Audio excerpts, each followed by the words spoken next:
মুহতারাম হাজরিন,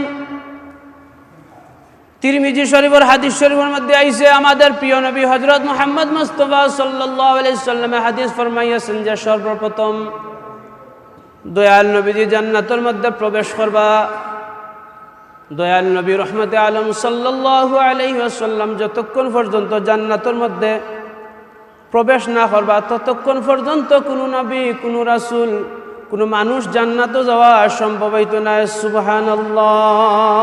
আমার নবীজি কইন যে আমি সর্বপ্রথম জান্নাতের দরজার সামনে যখন উপস্থিত হইমু, জান্নাতের প্রধান ফেরেশতা হচ্ছেন রিদওয়ান।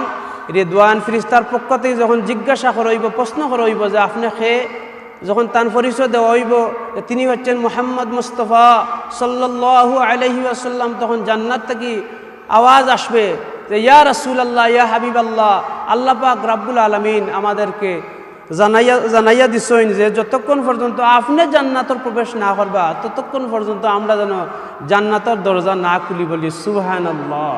আমরা সেই নবীর উম্মত বলি আলহামদুলিল্লাহ।